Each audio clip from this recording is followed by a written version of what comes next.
नमस्कार, खबर दोपहर में आप सभी का स्वागत है। मैं हूं बरखा बली। समाचारों में आगे बढ़ने से पहले सबसे पहले नजर आज के हेडलाइंस पर। भूटान में दिल्ली धमाके पर बोले प्रधानमंत्री नरेंद्र मोदी, कहा षड्यंत्रकारियों को नहीं बख्शा जाएगा। प्रधानमंत्री ने कहा न्याय के कटघरे में होंगे गुनहगार, पीड़ित परिवारों के साथ खड़ा है पूरा देश। दिल्ली धमाके पर गृह मंत्री अमित शाह की अध्यक्षता में नई दिल्ली में हुई उच्च स्तरीय बैठक। केंद्रीय गृह सचिव, दिल्ली पुलिस कमिश्नर सहित कई वरिष्ठ अधिकारी रहे मौजूद।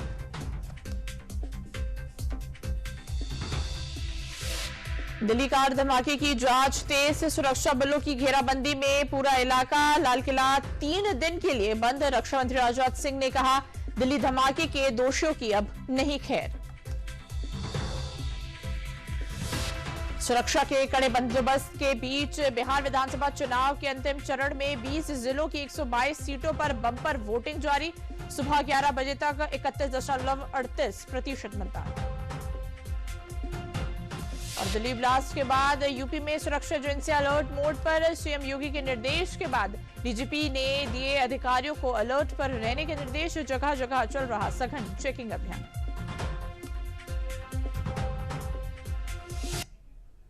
तो समाचारों की शुरुआत करते हैं। प्रधानमंत्री नरेंद्र मोदी आज से अगले 2 दिनों तक भूटान में रहने वाले हैं।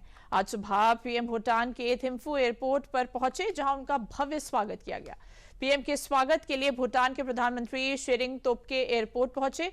पीएम इस यात्रा के दौरान अलग अलग कार्यक्रमों में शामिल होंगे। इस यात्रा का मकसद भारत भूटान के बीच दोस्ती और साझेदारी को मजबूत बनाना है। तो देखिए, प्रधानमंत्री नरेंद्र मोदी भूटान की यात्रा पर है और भूटान पहुंचते ही प्रधानमंत्री नरेंद्र मोदी ने दिल्ली में जो ब्लास्ट हुआ है उस पे जो शहीद हुए हैं उन पर उन्होंने संवेदना व्यक्त की है। ये तस्वीरें भूटान से है, जहां दिल्ली में हुए विस्फोट के पीड़ितों के लिए भूटान में प्रार्थना की गई है। प्रार्थना सभा में भूटान नरेश ने हजारों लोगों के साथ थिम्फू स्टेडियम में प्रार्थना की। वहीं भूटान दौरे के दौरान पीएम मोदी की दिल्ली ब्लास्ट पर पहली प्रतिक्रिया भी आई। पीएम मोदी ने घटना पर गहरा शोक जताते हुए पीड़ित परिवारों के प्रति संवेदना व्यक्त की और 2 टूक कहा कि दिल्ली ब्लास्ट के षड्यंत्रकारियों को बख्शा नहीं जाएगा। आज का दिन भूटान के लिए,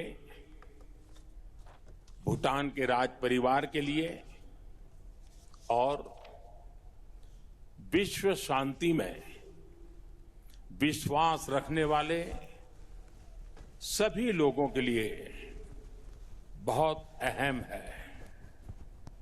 सदियों से भारत और भूटान का संबंध बहुत ही गहन, आत्मीय और सांस्कृतिक नाता रहा है और इसलिए इस महत्वपूर्ण अवसर पर शामिल होना भारत का और मेरा कमिटमेंट था। आज मैं यहां बहुत भारी मन से आया हूं। कल शाम दिल्ली में हुई भयावह घटना ने सभी के मन को व्यथित कर दिया है।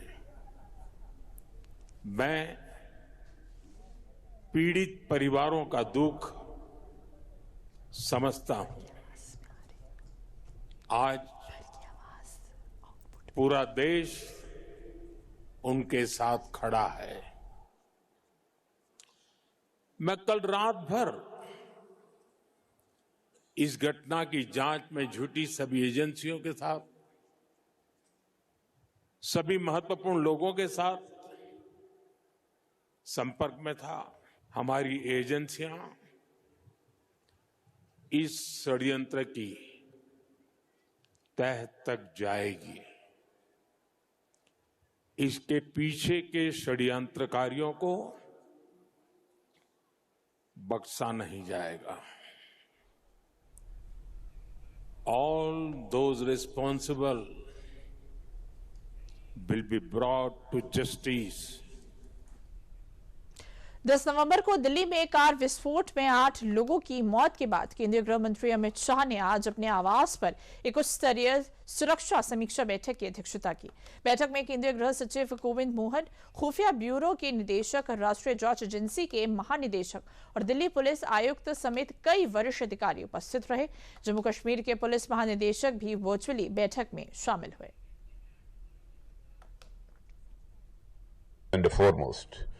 I extend my heartfelt condolences to all those who lost their lives in the tragic incident that occurred in Delhi yesterday. I pray to God to grant strength and solace to the bereaved families in this hour of deep grief. From this platform, I wish to assure my citizens that the country's leading investigative agencies are conducting a swift and thorough inquiry into the incident. The findings of the investigation will soon be made public.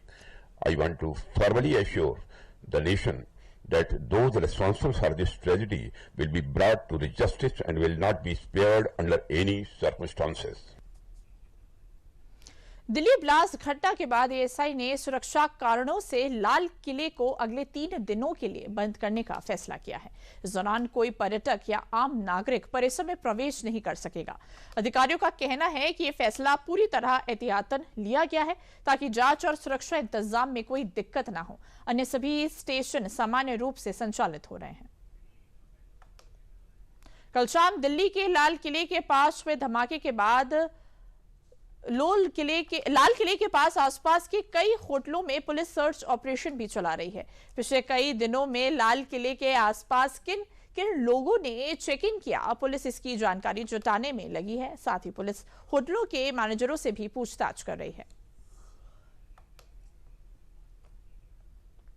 तो इस खबर पर अधिक जानकारी देने के लिए हमारे साथ हमारे संवाददाता मुकेश शुक्ला जुड़ चुके हैं। मुकेश जी, देखिए कल शाम को दिल्ली में जिस तरह से जो ब्लास्ट हुआ है उस पर क्या कुछ अब जानकारी सामने आई, क्योंकि देखिए गृह मंत्री अमित शाह की भी जो बैठक थी वो पूरी हो चुकी है, उससे भी क्या कुछ सामने निकल कर आया, क्या कुछ अपडेट?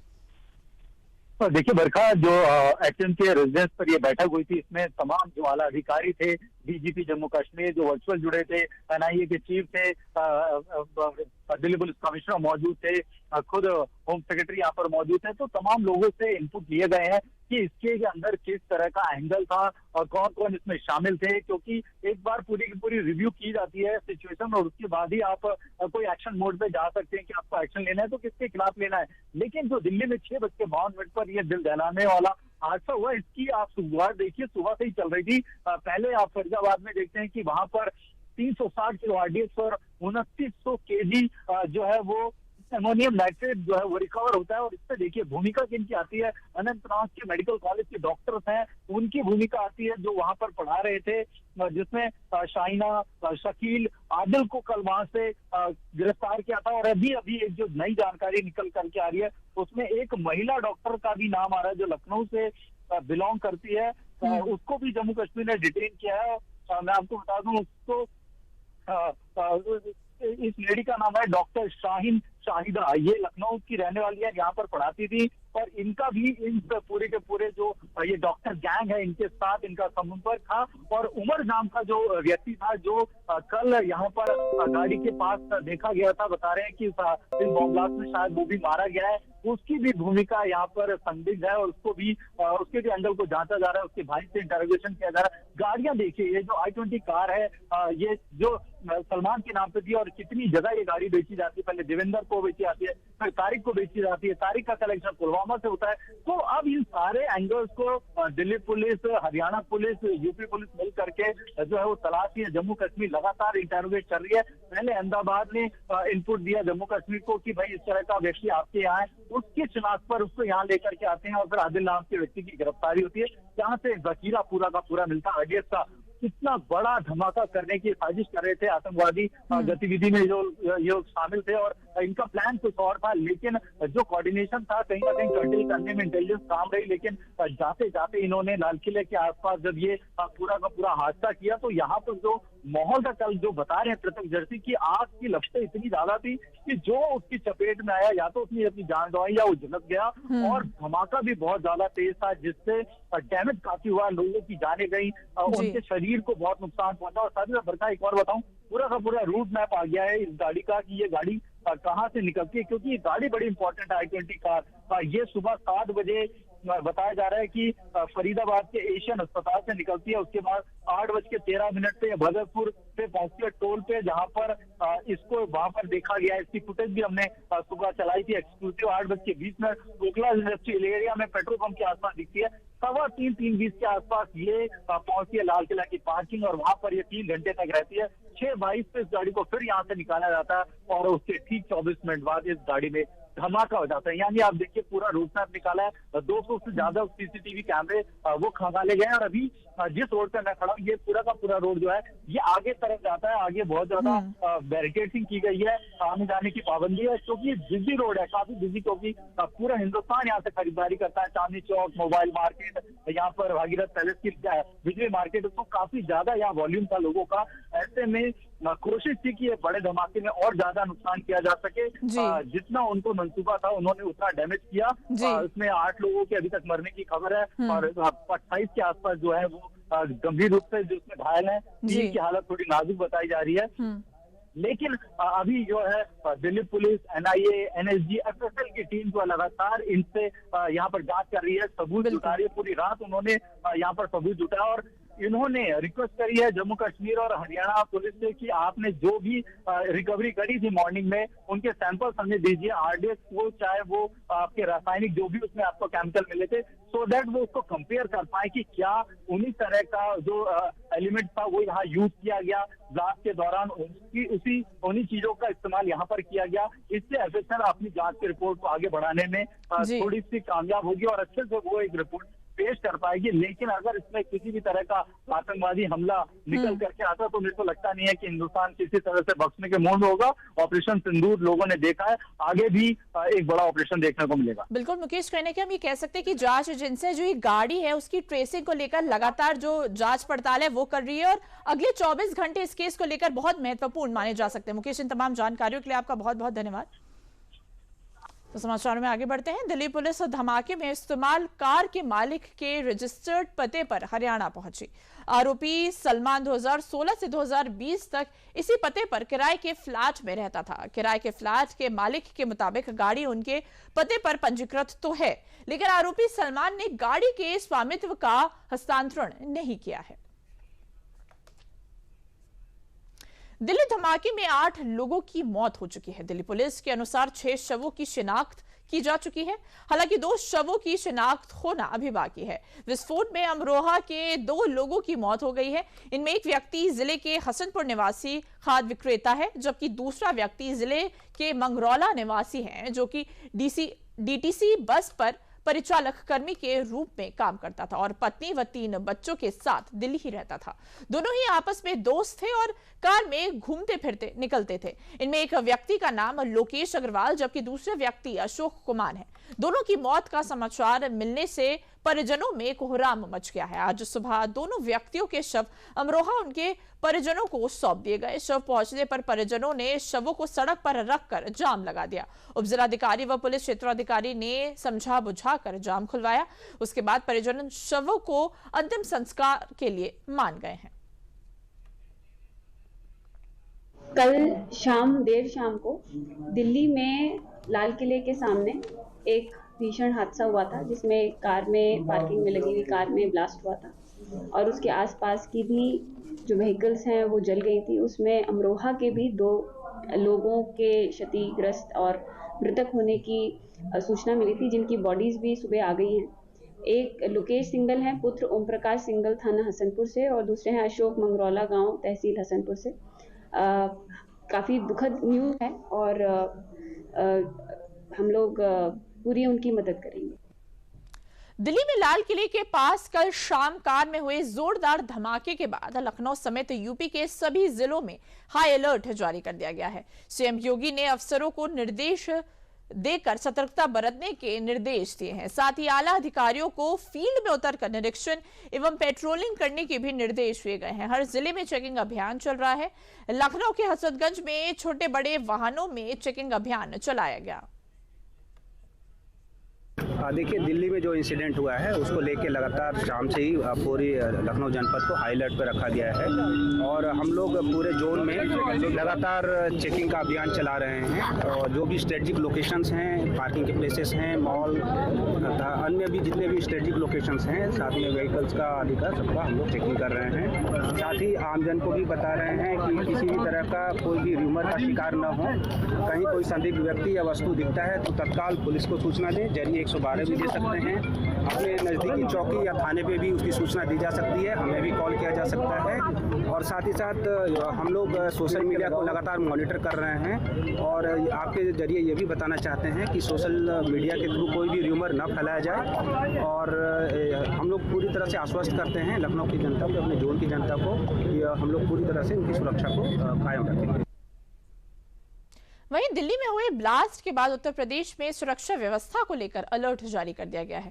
मथुरा में एसएसपी के निर्देशन पर यमुना एक्सप्रेसवे के जाबरा टोल प्लाजा पर मान पुलिस ने सघन चेकिंग अभियान चलाया और दिल्ली से आने वाले वाहनों की तलाशी ली। यहां श्री कृष्ण जन्मभूमि वृंदावन के सुप्रसिद्ध ठाकुर बाके बिहारी जी मंदिर सहित ब्रिज क्षेत्र के प्रमुख मंदिरों में सुरक्षा बढ़ी। रेलवे स्टेशन, बस स्टैंड पर चेकिंग हो रही है। श्री कृष्ण जन्मभूमि सहित अन्य धार्मिक स्थलों की सुरक्षा कड़ी कर दी गई है। जिलाधिकारी सीपी सिंह व एसएसपी श्लोक कुमार ने रात में जन्मभूमि पहुंचकर सुरक्षा व्यवस्था का जायजा लिया। सुरक्षा एजेंसियों ने निगरानी बढ़ा दी। कल जो नई दिल्ली में जो घटना घटित हुई है उसको दृष्टिगत जनपद मथुरा में सभी थानों में सघन चेकिंग कल की गई और पूरे बॉर्डर को सील करके जो आने जाने वाले वाहन हैं उनकी सख्ती से चेकिंग की गई और संवेदनशील स्थानों पर पेट्रोलिंग की गई। अभी पिकेट्स लगा दिए गए हैं जहां भी संवेदनशील स्थान है। संपूर्ण पुलिस बल को सतर्क कर दिया गया है और जो भी हमारे जो जनता के व्यक्ति हैं उनसे भी अनुरोध किया गया है कि जैसे ही कोई संदिग्ध गतिविधि की कहीं सूचना मिलती तो तत्काल पुलिस को सूचना दें। देखिए, पूरे प्रदेश में अलर्ट जारी किया गया है और सभी फील्ड फॉर्मेशंस को उतरकर क्षेत्र में भ्रमणशील रहने के और अलर्ट रहने के निर्देश दिए गए हैं। यहाँ मथुरा में हमारे ओडीएम साहब के द्वारा कृष्ण जन्मभूमि के आसपास सुरक्षा व्यवस्था का जायजा लिया गया है। इसी प्रकार जो प्रमुख बस स्टैंड, रेलवे स्टेशन, अन्य मुख्य मंदिर उनके आसपास निरंतर चेकिंग चल रही है। हमारी सभी टीमें सक्रिय हैं। बुलेटिन में आप रुख करते हैं बिहार का। बिहार में दूसरे चरण में बम्पर वोटिंग जारी है। मतदान केंद्रों पर हर उम्र के वर्ग के लोग उत्साहपूर्वक अपने मताधिकार का प्रयोग कर रहे हैं। इस दौरान मतदान केंद्र पर लोकतंत्र के रंग बिरंगे नजारे भी देखने को मिल रहे हैं। कई बुजुर्ग मतदाता व्हील चेयर पर बैठकर वोट डालने पहुंचे तो कहीं महिलाएं अपने नन्हे मुन्ने बच्चों के साथ ही मतदान केंद्रों पर नजर आए। बिहार विधानसभा चुनाव के दूसरे चरण में दोपहर 1 बजे तक 47.62% मतदान हुआ। सबसे अधिक मतदान किशनगंज में 51.86% रहा। बिहार वोटरों में जबरदस्त उत्साह देखने को मिला है।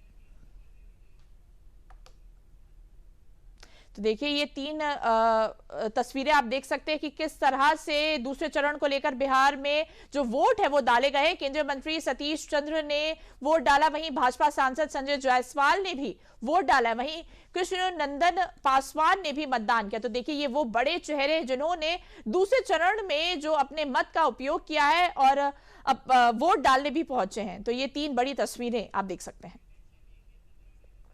वोट प्रतिशत जितना बढ़ता है समझिए एनडीए गठबंधन का वोट है। पिछले राउंड में जो हुआ था 6 नवंबर को, उसमें बहुत अच्छा संख्या में वोटर निकल के वोट दिया है। प्रतिशत वोट बहुत अच्छा बढ़ा था। 100% एनडीए गठबंधन, डबल इंजन की सरकार, निष्ठावान सरकार, कर्मशील सरकार स्थापित होने जा रही है। आज दूसरे चरण और अंतिम चरण का मतदान हो रहा है और सुबह से मैंने करीब करीब जितने विधानसभा में चुनाव हो रहा है अपने एनडीए के सभी उम्मीदवार से मुझे बात करने का मौका मिला। बहुत ही अच्छा चारों तरफ माहौल है और विशेष करके महिलाएं भी सुबह सुबह सभी लोग सभी बूथ पर लाइन लगाए हुई हैं। लंबी लंबी लाइन सुबह ही लग गया है और जो हम लोगों ने अपील किया था कि एक एक मतदाता मतदान करे, तो ये देखने को मिल रहा है कि बिहार में लोग जो सरकार ने अच्छा काम किया है तो आज अपना मतदान सब दे रहे हैं। और मैं सभी मतदाता से अपील करूंगा कि आप अपना मतदान अवश्य करें, क्योंकि लोकतंत्र में, प्रजातंत्र में ये आपका सबसे बड़ा अधिकार है और आप सरकार चुनते हैं तो आप अपना मतदान अवश्य करें। तो इस खबर पर अधिक जानकारी देने के लिए हमारे साथ हमारे संवाददाता अमरेंद्र गुप्ता जुड़ चुके हैं। अमरेंद्र जी, देखिए सुबह से ही बिहार में दूसरे चरण को लेकर जो मतदान है वो देखने को मिल रहा है। दोपहर तक इस मतदान प्रतिशत में कितनी बढ़ोतरी देखने को मिल रही है, क्या कुछ अपडेट? क्योंकि 6 नवंबर को जिस तरह से 18 जिलों की 221 विधानसभाओं पे मतदान हुआ और जो वोट ट्रेंड लगातार देखा गया और पहली बार बिहार में एक रिकॉर्ड मतदान दर्ज हुआ, तकरीबन 65% के आसपास मतदान दर्ज किया गया। वैसे आज अगर बात करें तो 20 जिलों की 122 सीटों पर अगर सुबह 7 बजे से देखें तो लगातार मतदान को लेके उत्साह है, एक जागरूकता है और लोग अपने मनपसंद की सरकार को चुनने के लिए घरों से निकल के आए हैं। और मैं इस समय रोहतास जिले के ग्रामीण अंचल में हूं और ये विधानसभा जो है दिनारा विधानसभा, रोहतास में एक 7 विधानसभा है जिसमें एक सासाराम विधानसभा है जो बहुत इंपॉर्टेंट सीट है। और आपको याद होगा कि बाबू जगजीवन राम से लेकर मीरा कुमार जी ने वहां से प्रतिनिधित्व किया है और इस बार भी बहुत हॉट सीट है बिहार की। और उसपे से उपेंद्र कुशवाहा जो राष्ट्रीय लोक मोर्चा के अध्यक्ष हैं और राज्यसभा के सांसद हैं, उनकी पत्नी स्नेहलता कुशवाहा उस सीट पर है। पहले मैं यहाँ की तस्वीरें दिखाता हूँ, नोखा के ग्रामीण अंचल, दिनारा के ग्रामीण अंचल की तस्वीरें देखिए। ये तस्वीर तकरीबन उत्साह पैदा करती है। राजकीय मध्य विद्यालय कुंड है नगर पंचायत दिनारा और ये एक विधानसभा है दिनारा, उसकी नगर पंचायत है। तो ये तस्वीरें इसलिए उत्साह करती है कि भारत में लोकतंत्र के महापर्व में किस तरह से लोग बढ़ चढ़कर हिस्सा लेते हैं और किस तरह से अपनी सरकार को चुनने के लिए अपने मुद्दों पे जाकर मतदान करते हैं। और यही लोकतंत्र की खूबसूरती है। और इसमें एक बात मैं और जोड़ना चाहूंगा कि जिस तरह से पहली बार बिहार, मैं आपको ये बताना चाहूंगा, बिहार का इस बार का चुनाव कहीं ना कहीं पूरे देश के लिए एक नजीर पेश करेगा, क्योंकि बिहार ने जिस तरह से बढ़ चढ़कर मतदान किया उसमें सबसे बड़ी भूमिका निर्वाचन आयोग की है। निर्वाचन आयोग ने जिस तरह से तैयारियां की है, मैं पिछले 20-25 दिनों से गांव पूरे बिहार में घूम रहा हूं और मैंने महसूस किया है कि निर्वाचन आयोग की तैयारियां और जो नई पहलें हैं, मैं आपको बता दूं कि ये छोटा सा बूथ है, यहाँ की भी वेबकास्टिंग की जा रही है और पटना में उसको देखा जा रहा है, निर्वाचन आयोग की टीम देख रही है और दिल्ली तक मॉनिटरिंग हो रही है। इसके अलावा जो मतदाता है उनकी बहुत सारी सुविधाएं हैं, दिव्यांगों के लिए अलग बूथ मैनेजमेंट दिया गया है। इसके अलावा महिला सशक्तिकरण की बात करने के लिए महिलाओं के द्वारा संचालित बूथ है।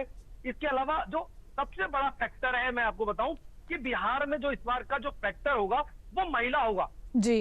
तकरीबन 3,49,00,000 वोटर्स है, पूरे महिला पूरे मतदान में इस बार भाग ले रही है और उनका जो प्रतिशत है, अगर आप 2020, 2015, 2010 3 चुनाव को देखें तो लगभग बिहार में ट्रेंड है कि 5 से 7% महिलाएं घर से ज्यादा निकलती हैं और वोट करती हैं।